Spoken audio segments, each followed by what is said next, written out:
Welcome back to another episode of In the Garden. This is part 15 of that series, where we are going to continue to explore not only what happened in the Garden of Great Joy, Gan Eden, but also how that applies to our immediate future, where in just 8.5 years, God is going to restore the entire earth, ridding it all of all traces of religion and politics and militarism and patriotism and conspiracy and all of those kinds of things, and going to replace all of the destruction that mankind has perpetrated on this planet, restore it all and turn it back into the Garden of Eden.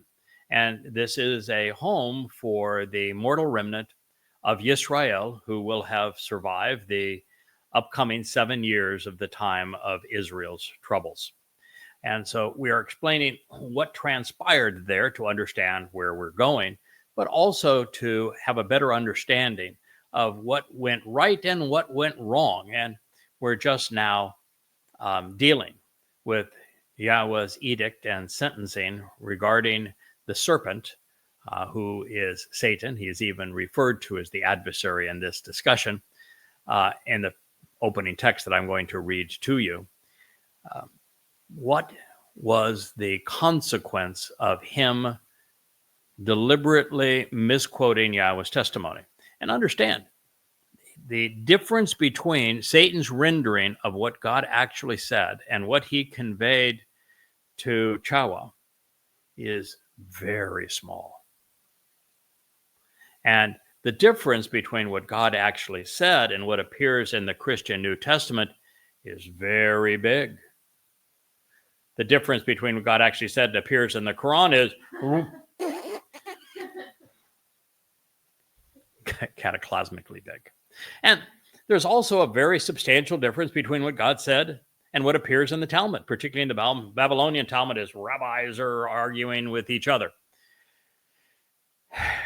And so if Satan received this condemnation for his really small alteration of God's testimony to mislead Towrah, what do you think is the consequence that God is going to choose as recompense for the authors of the Christian New Testament, Babylonian Talmud, and of course, the Quran, as well as those who have promoted those tomes?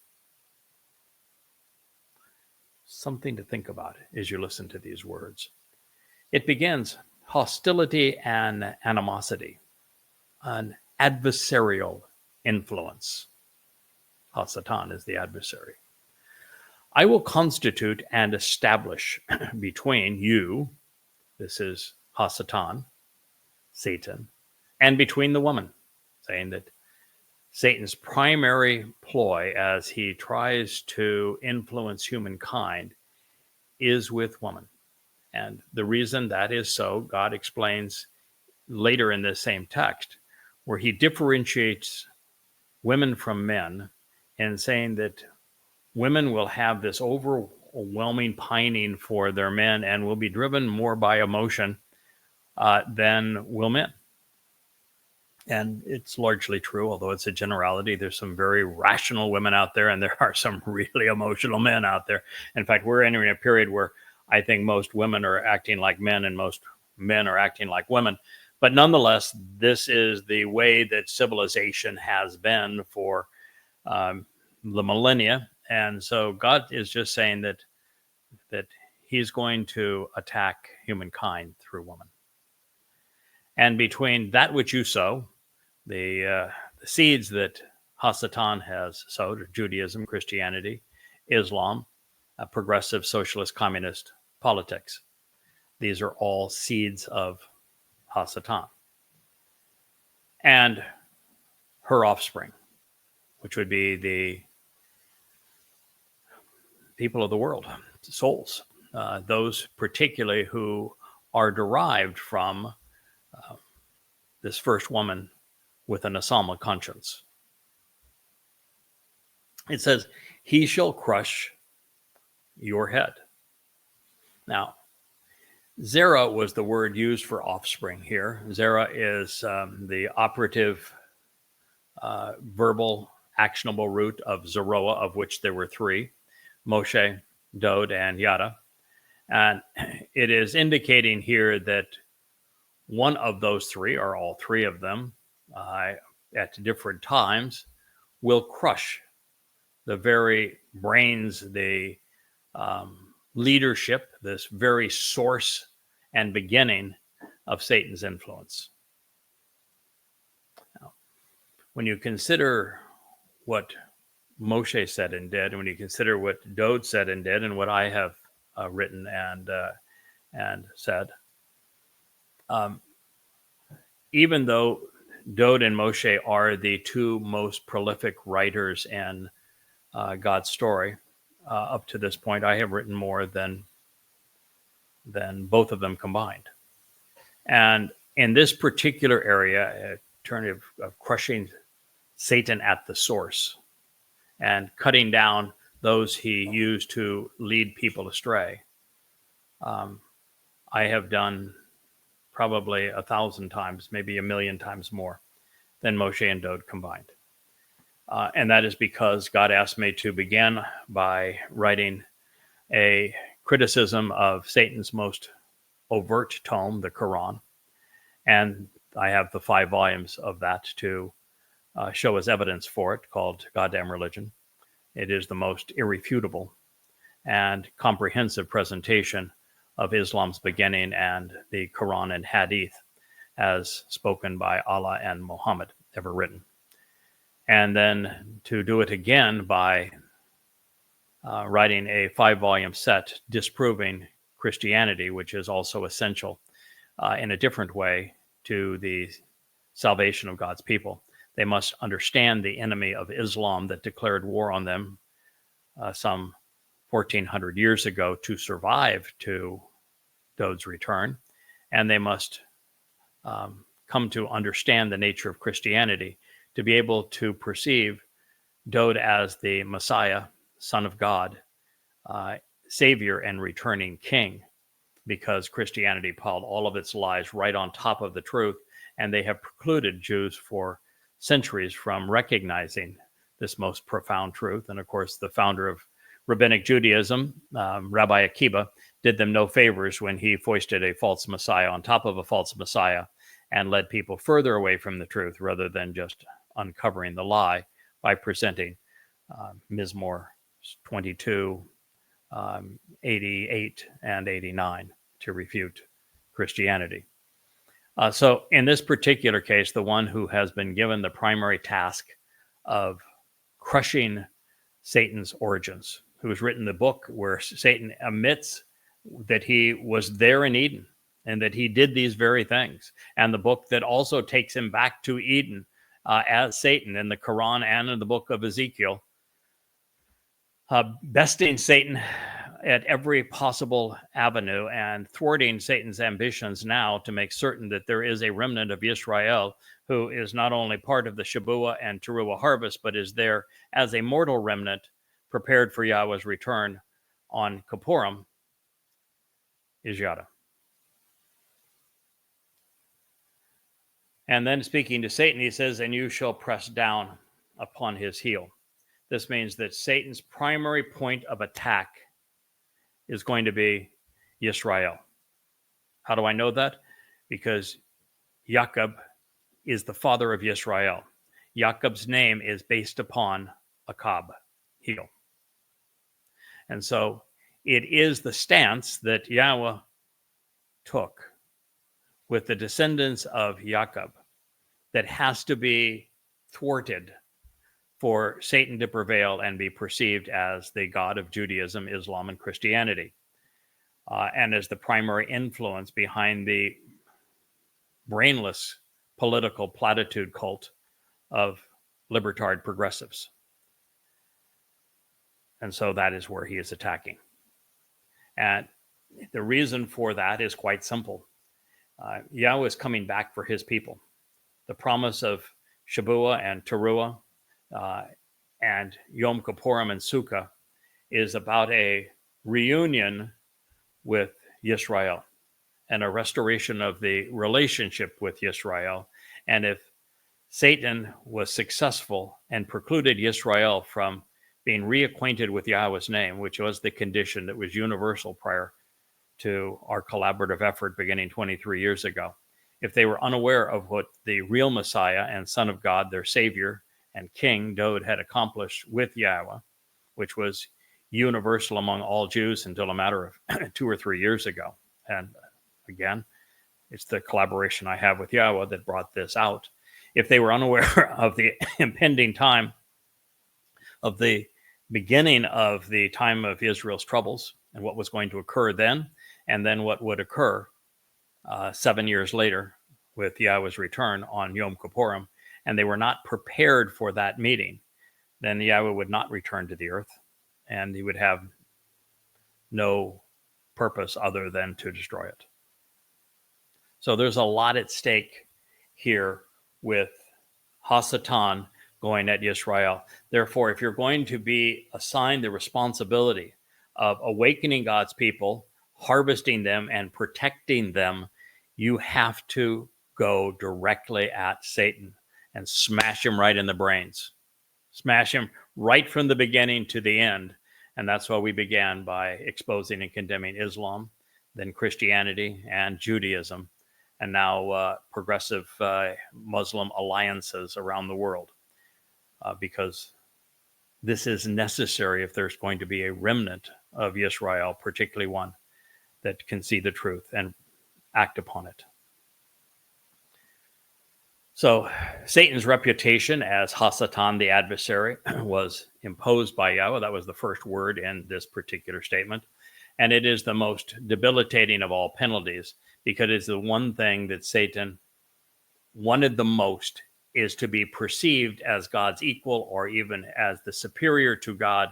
And now he is denounced as nothing but an adversarial irritant, the one who changes Yahweh's testimony to mislead. In other words, the inspiration behind the Christian New Testament, the Talmud, and the Quran. And it is the one thing that Satan must overcome to prevail, because he does not want to be known as the adversary, but instead as God, the Lord.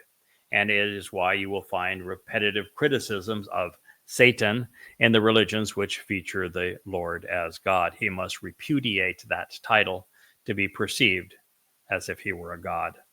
This is actually Satan attempting to rebuke the adversary title that he now disdains. Yahweh conveyed this essential message to us using Bayan, as I shared in our last program. Those willing to carefully consider God's teaching regarding Hasatan, the adversary, can make the proper connections to understand his ambition and approach and come to understand his role in religion. This is made most adroitly available to us in the book that is the textbook on identifying the choder, responding to the choder, and of teaching the choder how to respond at this time, Isaiah, where he devotes not only a full chapter to the choder, but also a full chapter to the choder's principal adversary, Hasatan, one in the 14th chapter, the other in the 11th. Now, spirits cannot reproduce, so Satan does not have offspring in the sense of sons and daughters. However, just as it is desirable to be born into Yahweh's covenant family via Pesach, Matzah, and Bakurim, it is possible to be the spawn of Hasatan by doing what Hasatan has done, misappropriated and misconstruing Yahweh's testimony. The result is to be either demon-possessed or at least satanically influenced. When a mortal soul leagues with religious spirits, it is imprinted, becoming immortal, just like Hasatan, as well as immoral, thereby earning the same eternal punishment. And understand, there are relatively few people that are punished by God. The vast majority of human souls simply cease to exist upon the mortal demise of that individual. But if you have done what Satan has done, if you have misappropriated, misconstrued, miscited Yahweh's name, his reputation, or his testimony, or you have advanced and partnered with those who have, or you just haven't engaged and followed Yahweh's instructions to denounce them and rid the world of them, then you would be guilty of this and could find yourself going from that place of your soul simply dissipating into nothingness to the eternal punishment of incarceration in Sheol as a recompense. One way to distinguish these people and thus avoid them is that men and women who conspire with Satan typically deploy the same tactic as the adversary, the same tactic he used here, because Hasatan, as a variation of a malach, a spiritual implement, as a cherub, has no creativity. And so what they do is they create religions like Judaism, Christianity, and Islam by twisting and counterfeiting God's testimony, bastardizing it, corrupting it. And it is presented errantly, cited, out of context, then perverted to suggest the opposite of its implication. When I wrote the books of Goddamn Religion and Twistianity and Babel, what I did is I put those texts next to what God actually said, and you can see how just horribly they're misconstrued and taken out of context to imply the opposite of what God really said. And that was really what occurred in the garden as well. It is the one trick that Hasatan has, because he has no credibility apart from the Torah, prophets, and Psalms. Christianity has no credibility apart from it. Judaism has no credibility apart from it. Islam has no credibility apart from it. And they all do the same thing. They take it out of context, misconstrue it, misquote it, misappropriate it to create the opposite intent that the statement actually presents in the proper context when cited correctly. All three, exactly the same thing, including Satan's approach in the garden. Humankind has a propensity, as this prophecy foretells, to have been crushed, bruised, and pressed down while subjugated by an unholy marriage of cleric and king, using half-truths, straw men, corruptions, and counterfeits. With religion, there were many of, in fact, most religions present Satan as a god. They exist so that the few can control the many. And some are deadly, as is the case with the death cult of Islam, serving Satan in every possible way, because the enemy of Muslims are Jews. This very idea that Satan would go after Jacob and the descendants of Jacob. Islam exists to annihilate Jews. The seed of woman, who pushes the serpent and his minions down, who crushes them at their source, is primarily Yada. I've done more of this than anybody by a huge degree. Of course, that foundation for this was laid by Moshe, and the covenant then was brought into existence through Dode, and it was his Mizmor that explained the covenant and the Torah to us so that we can capitalize upon them. So God certainly set the foundation for it, and then he, through his prophets, revealed everything we needed to know to make this case. But the job of making it and bringing Satan down, preventing him from accomplishing his goal, has been allocated to the role that, as Yahweh's final Zeroah, based on Zerah, that I have been asked to play.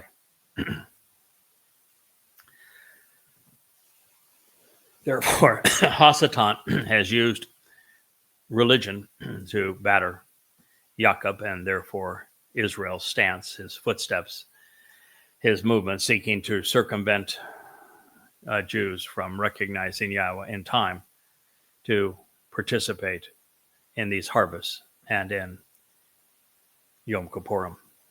Well, life would go on, but it would be more challenging and it would be different. To the woman, God said, I will substantially increase. Rabba Rabba. I will in magnitude, quantity, and time multiply. Your labor, your discomfort, and strenuous effort with your childbearing, with your pregnancy and period of gestation, giving birth, with challenging physical sensations and hard work, you shall bear children. And toward your man, you will have strong emotional feelings. You will have an abundant and an overflowing sense of desire, whether it's sexual longings, urges, even the inclination to want to do many things.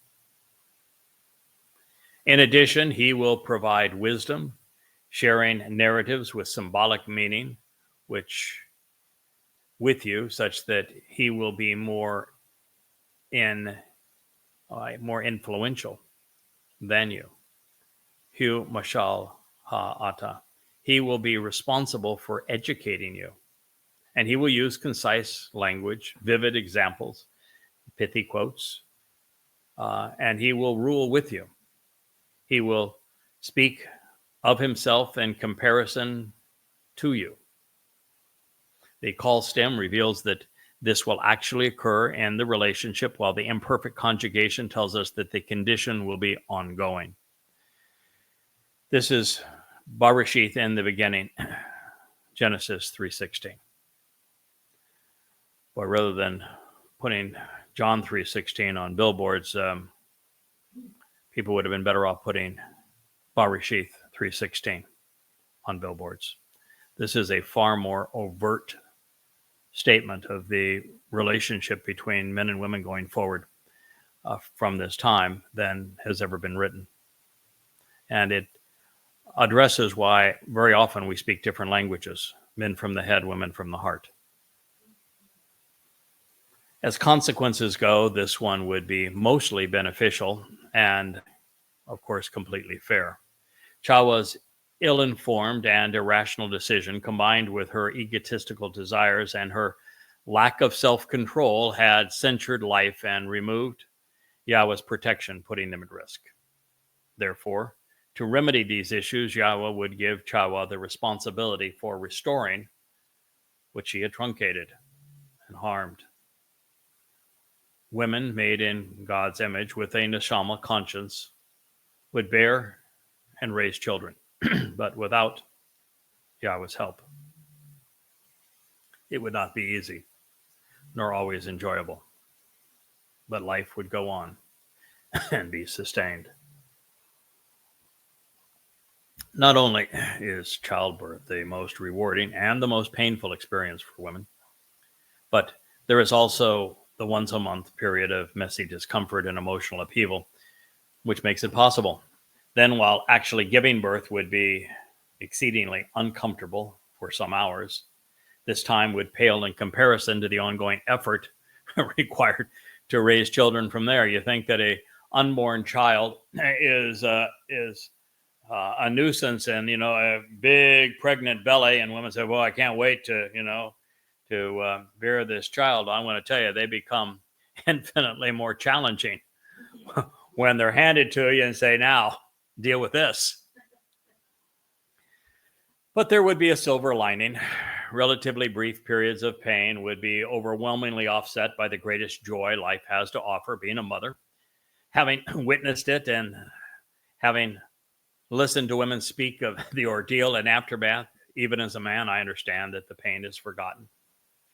The newborn child is laid upon the woman's breast, then in reality, that is when the difficulties are just beginning. Giving birth and then raising a child gives a woman a wonderful sense of fulfillment and satisfaction, as well as considerable aggravation. And while it would take tremendous effort, life's ultimate blessing would be born in travail, and for most, it remains in travail. I live on an island here with a culture that unfortunately is exceedingly abusive. Men very often father children, but never, very seldom participate in their lives.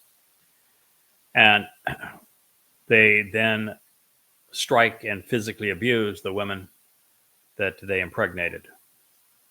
And they make demands on them, contributing very little, if anything, to their lives. And the women, having been abused by their mothers and having witnessed the abuse that their mothers endured by their fathers, very often, in the majority of cases here, strike their children. And we've heard the cases over and over and over again. In fact, we've heard of very few exceptions where boys and girls have been badly abused, physically abused by their mothers. And so this is far more common than you might think. You know, in the world of Islam, little girls have their genitals mutilated by their mothers. They are forced to walk around in tents by their fathers. And even if they are harmed by a man, the fathers will beat them to death. It's a rough world out there, even today, especially today. Teshukah is an emotional term that was applied to Chawa, to woman, with a very interesting twist, one fitting the crime that Chawa committed. Chawa clearly lusted for what she felt the forbidden fruit would offer. She coveted the wrong thing, and she was driven by her desires. She had been conceived to be with and to support Adam, but her inclination was to circumvent the man and to be like God. She not only forfeited her role in the relationship, but she also damaged his as well. Rather than help, she had become a hindrance. Yahweh's response, of course, was perfect. He directed Chawa's emotions and feelings right back to Adam. She would want him. She would need him. She would be inclined to do many things with and for him that she had forfeited up to this point. You know, today I've shared with many, but I'm blessed. My wife, Leah, is the living embodiment of Teshukah toward me. And I exude mashal, a word that we will examine momentarily, with her. It is as if Yahweh gave Leah to me and me to her to be a model for this paradigm. She is thoughtful and brilliant, a student of the Torah and a contributor to the covenant, and yet I am her teacher. And I am hopelessly romantic and more affectionate than most men, but in this aspect of our lives, I have admitted many times I am her canvas. And she's giggling because she knows it. Mashal speaks of using word pictures and easily understood examples to elucidate the most intriguing aspects of complex familial relationships. Man would speak to woman in terms that she could understand. This was the role defining in their relationship. It's not a pejorative. While not comparable to his Mizmor songs or Moshe's Torah, Dod's Mashal proverbs contribute enormously to our understanding of how to grow and thrive as a family. Now, the religious are wont to render Hu, Mashal, Ba'ata as he will rule over you. And yet the primary meaning of Mashal is to cite a proverb using words to draw pictures, to share succinct and witty quotes, to liken one thing to another, to make connections, to enhance understanding. Its secondary meaning then is derived from the way words are wielded when wielded wisely, which gives those who convey them with aplomb the ability to govern effectively. They are put in charge because of their ability to reason and communicate appropriately. It's why Yahweh appointed King Dod. Man, was not being authorized to wield his superior strength over women, ruling over them with the force of arms. No. He was being appointed with a responsibility to speak rationally and intelligently to her and to influence her thinking. Now, it's possible, even probable, that Adam did an inadequate job of explaining the instructions he had been given regarding the tree of knowledge, such that Chawah did not fully appreciate the consequence of her actions. Also, Yahweh may have remained closer to Adam because he would have been driven by reason, while the woman would have been more emotionally inclined based upon this assessment. And yet, since they are both essential elements of a loving and productive relationship, head and heart, they would not be complete without one another.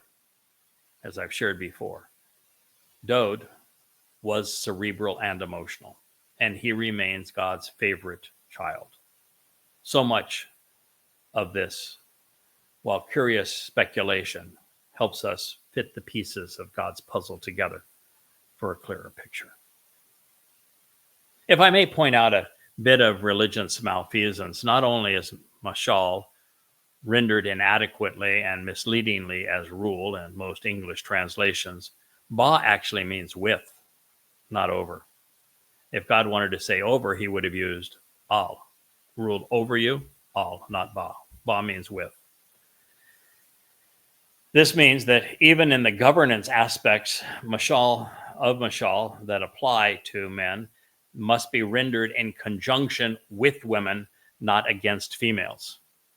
Over, as I've said, is all in Hebrew, but bal conveys the idea of proximity and should have been translated in, with, through, or by, even among.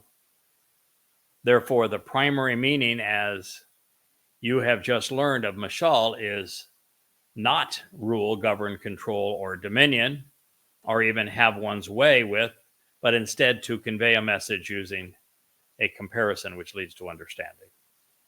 You can't get to the Christian or Jewish interpretation by accurately rendering the words, which is why they changed them.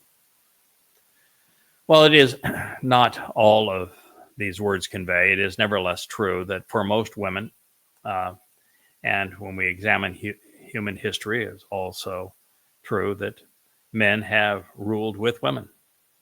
King and queen of castle and home, the father and mother of a family. The first couple took matters into their own hands by eating from the tree of knowledge, and they took over their own lives, and so it would be. For better or worse, men and women would rule the world.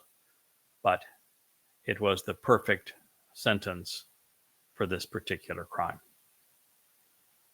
To whatever degree Chawah had influenced Adam, causing him to acquiesce his authority and responsibility, control from this point on would be shared. They would henceforth influence and sometimes corrupt one another.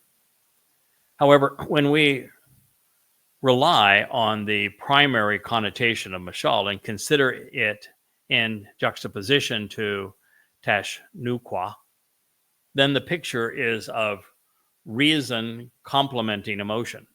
Chawah reacted emotionally to Satan and failed to exercise good judgment. According to God, women would continue to be influenced by their feelings, so much so that women and emotion would become mashal, a proverb, a similitude, a metaphor, and a parable which likens one thing to another. While it is an oversimplification, and there are many exceptions to the rule, generally women are not only more emotional than most men, but their decisions are also more often flavored by feelings over reason. While pondering the implications of the relative value of tashuka being influenced by emotional feelings and mashal being guided by effective communication, I've come to appreciate the merit of each. One without the other has limited value. Relationships work and they thrive when our thoughts and our feelings are both expressed and enjoyed. Personally, I prefer it when reasoned words lead us to an appropriate emotional response. Yahweh does too. which is why Adam came before Towrah, and instruction preceded defiance. It is why Yah loved Dode, the lyricist of Yisrael, most of all. Now, as we shall soon see, what was good for the goose was good for the gander.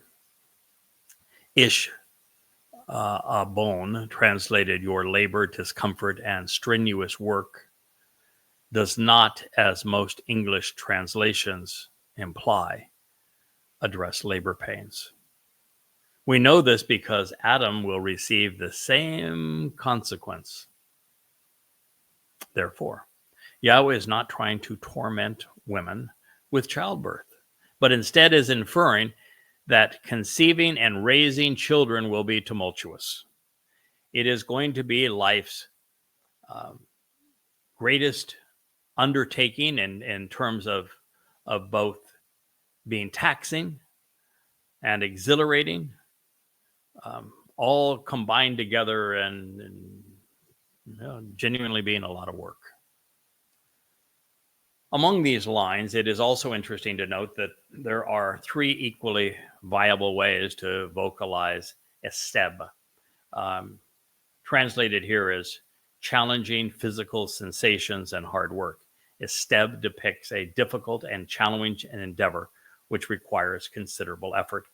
Now, those who have listened to these programs up to this point, those who have read the 30 some odd books that I have written behind me, know that it is my propensity to examine the words that God chose, not only in the translation itself, which I've pointed out has bold text for the primary meaning of the word itself in its most generic form, so that you can look it up in a variety of different search engines and never stop at just one.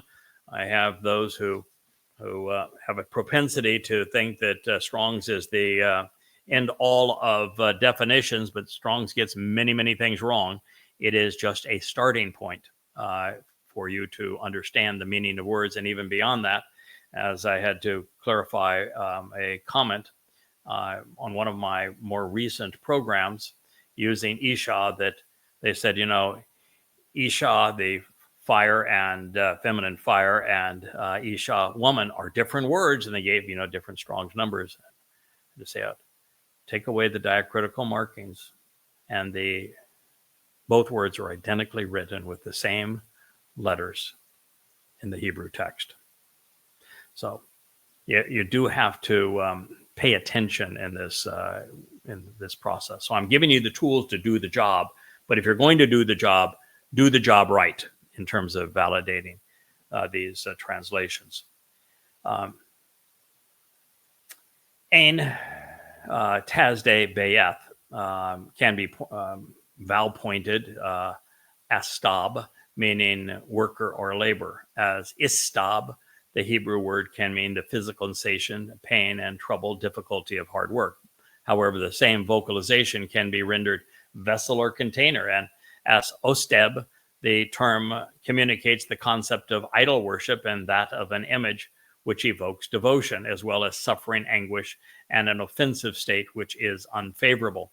So this is the challenge of producing a reliable and credible translation, is looking at all of the words that share the same letters in the original document prior to the diacritical markings that were added, in this case, thousands of years after the text was written, so that you can determine what is the best fit for this particular sentence. And if there are many choices, I will typically do as we're doing here. I will explain what they are so that you know what the palette was to choose from. And then I will explain to you why I chose some and not others, so that these translations are unlike anything else with the attentive commentary, so that it puts you in the position where you can read them and make decisions on your own. I've said so many times, and of course it's always taken out of context now, don't trust my translations. What you should do is validate them. And if you validate my translations, if you examine the words that actually provide the text of Yahweh's testimony, and you examine them under many lexicons, and you do what I've done. You go back to the Dead Sea Scrolls if there is a difference between the Dead Sea Scrolls and the Masoretic text, and then you strip the words of their diacritical markings so that you can examine all the words that would fit that particular rendering, and then you view it all from the perspective of Yahweh, who is always consistent. Then you can validate everything that I have said, and you will come to trust my translations, as everyone who has gone through this exercise has determined over the years. Benim, which is the plural of the word for son and child, which is Ben. It's often written just Beni, B-E-N-Y.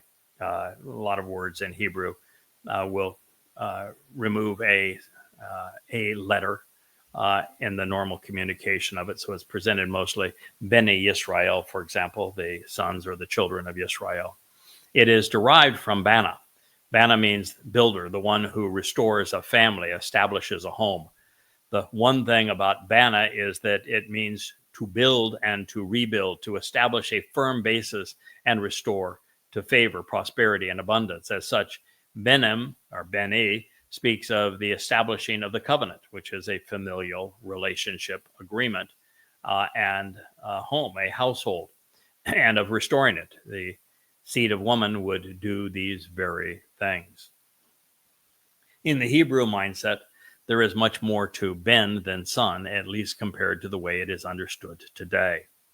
Then sons came in their father's name. You were always a name, and then you would convey your father's name. So, it would have been name Ben, for example, Yosha. It's Yosha ben Nun. He was Yosha, the son of Nun. That was Moshe's successor. So the son's name, Ben, the father's name. We even see this as still in names like Osama bin Laden. Osama, son of Laden. Sons were most often about their father's business.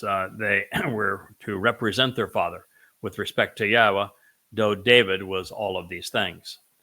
Now, turning to the third culprit, Yahweh judged him fairly too. God explained the cause and consequence for Adam, telling these things, recording these things for our benefit.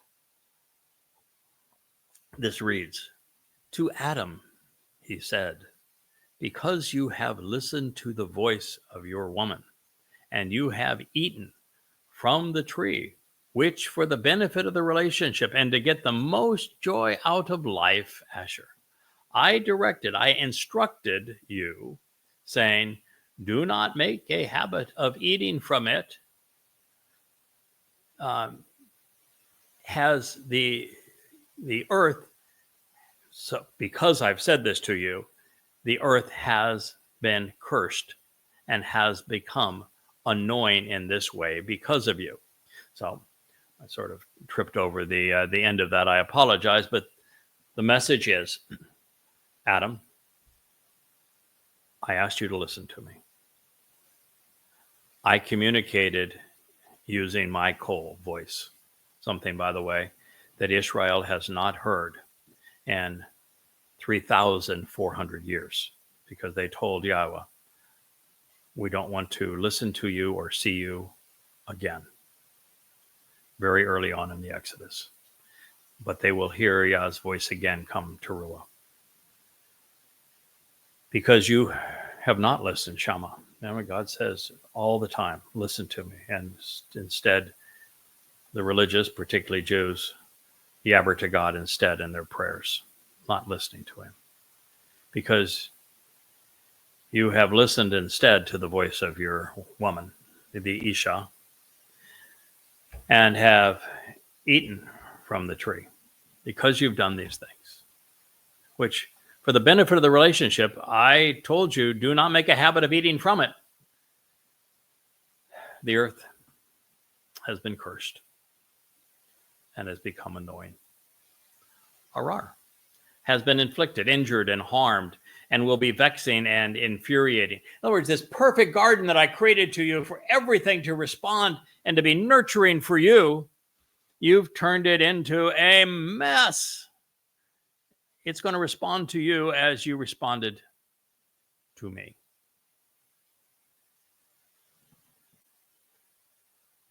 In this way, because of you, because of what you did.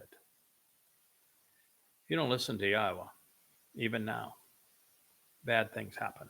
Look at the world around us, where virtually no one is listening to Yahowah. You will labor, engaging in strenuous work. It's a bone. To eat of it, a kalki. All the days of your life. Bereshith, Genesis 13:17. Now, based upon the events which have been depicted and the juxtaposition of mashal and taushka, which are reasoned words in comparison to emotional feelings, we can surmise that listening to our fellow man or woman, in this case, rather than to God, comes at a price.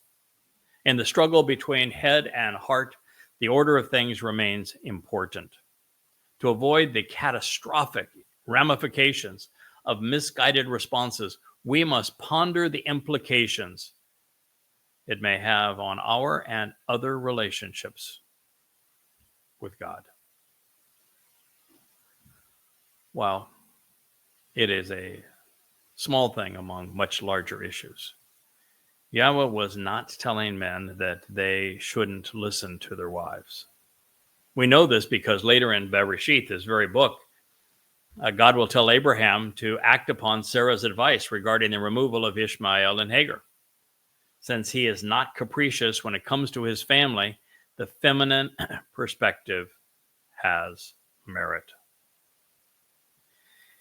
In Yahowah's case, however, Towrah listened to Hasatan rather than to Yahowah. Even worse, she felt at liberty to amend God's instructions when then adding insult to injury, considering the errant source of inspiration, it was as if Adam were listening to the likes of rabbis arguing in the Talmud, New Testament, or Quran. Any decision based upon such rubbish would surely soil his soul. This, by the way, if he's still in Cambridge range, is Wookie, who likes to contribute to these programs from time to time. Therefore, this is a referendum on whom we can trust and why. The Torah or the demonically inspired religious scriptures which contradict it. So as always, God trumps man, and reason trumps emotion and faith. That is the message here. Asher was inserted here, and it's one of my favorite Hebrew words, as many of you know. It's actually why I'm here sharing this message on your behalf, tilling the ground for the seeds of truth. It was the first word I sought to translate 23 years ago, all because it was misrepresented in every English rendition of the prophecy recorded in Shamuel, listen to him, 2 Samuel 7. I've actually listened to him about God.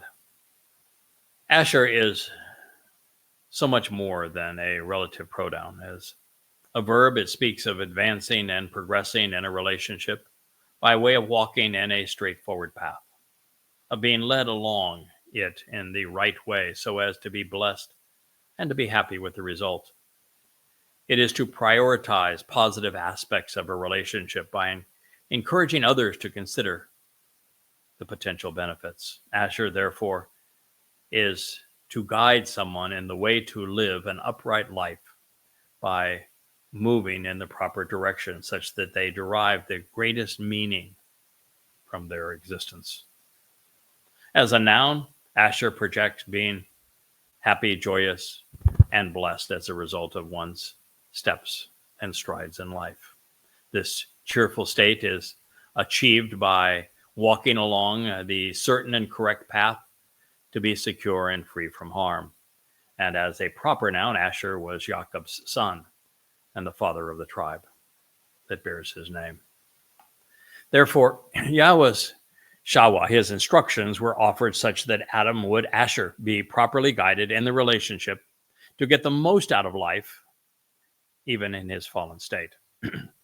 Once again, we're reminded that a call, here used again, means eat, and it was addressed in the imperfect, which means that Adam was not asked to make a habit of eating from this tree. If he had taken a bite, set it down, stopped consuming it, he would no longer have been in violation of the instruction. That's the advantage of it having been written in this mood, in the imperfect. Not mood, but conjugation. The first time we encountered Ha-Adamah, the earth, which is stated here, I explained that it was the feminine form of Ha-Adam, the man. That distinction seems particularly apropos here because Adam's poor decision is reversing course. The man who came from the Adamah is returning to it, partly as a result of his companion's influence. And Adamah would therefore mean the man of the earth. Adam is based also on a word that means red, kind of a bloody red. So it's a bloody man, red man of the earth. It is the title Adamah Parah that we read later of the red heifer. So it's a bloody red man of the earth who is productive and fruitful. We would do well to explore Yahweh's intent with Arar, which was rendered as cursed. It suggests that Adam's response made the entire experience with man vexing and infuriating for God, in addition to being harmful to the relationship. It is seldom noted, mostly as a result of misleading translations, but Adam and Chawah would endure the very same consequence. Ishabon was applied to both. Life would now be challenging, remaining so even through this day. The work required is more strenuous and physically taxing. Mind you, since we are told that at the outset that Adam was placed in the garden to observe it and to work in it, productive labor has its rewards and is the furthest thing from a punishment. But it becomes more challenging the more we are apart from God and not listening to him. The lone distinction was the energy required to achieve the desired results. It would be supplied by Adam without assistance now from God. And he had chosen this to be out on his own. And in this light, he would be under Yahweh's,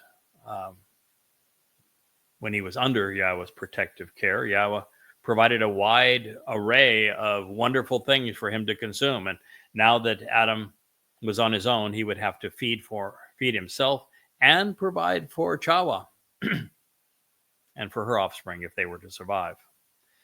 That said, it was a reasonable consequence. Work is beneficial. Our efforts are rewarded when we seek to nurture and feed ourselves and others. And when we till the fertile ground of Yahweh's guidance, we grow and grow exponentially. We become productive, fruitful. We feel better about ourselves and develop character when we strive for what we achieve. Now, it's the whole concept of what I've done these past 23 years with Yahweh. We've worked at it.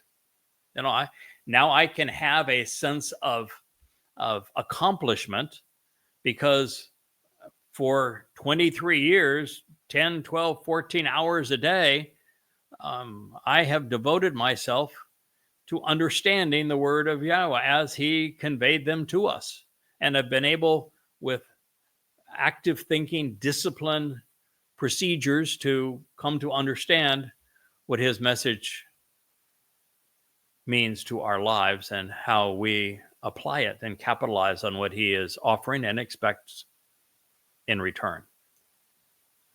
That is a testament behind me to 23 years of very diligent work in this regard. It is why now I can deliver this program to you as part of the Yahowah blog. So life's greatest achievements are produced when we work with Yahowah. Therefore, Adam's initial job was superior to his second. It reads, thorn bushes, detestable and loathsome, non-fruit-bearing vegetation, and abhorrent, disgusting and irritating plants, twisted and splinter-like, and thistles, prickly plants that are of no value and are used to goad, to control. It's going to produce, speaking of the Adamah, as you approach and consume these plants of the open environs. Barashith in the beginning, Genesis 3:18. Well, we're going to continue this in our next program, but our biggest challenge now, my single biggest challenge, collaborating with Yahowah at this time to reintroduce God to his people and to make them aware of who he is and what he's offering, what he's expecting of them now, and when all of these future events will transpire, is I have to remove the thorn bushes and the thistles. That's why we started by exposing and condemning the thorniest of them, Islam. It is why we then went to the goad that Paul claimed was in his side that Satan used to control him. It is why the thistles and the prickly plants that are manifest by rabbis in Judaism had to be exposed and pulled from the garden. For the harvest to be productive, the weeds must be tilled. It is the job that we have been assigned. It is why I spend so much time refuting false religious claims. Because without the reeds having been pulled away, the desirable plants don't get enough life. They don't get enough substance from the soil. They're not allowed to grow. They cannot even be harvested because they're too corrupted with all of the wasteful things that are harmful to us. So now you know precisely why God made these statements and what we have had to do to comply with them. So I thank you for listening. I look forward to being with you on this next program. When next we see one another, it will be this evening, starting at 6 o'clock this evening, East Coast time, when we bring to you Family Hour. And our intent during Family Hour is to produce the next episode of the Shabuah harvest, picking up where we left off earlier this morning. I thank you for listening and for inviting me into your homes and into your lives to share Yahowah's message with you. I am Craig Winn, and this has been the Yahowah Blog.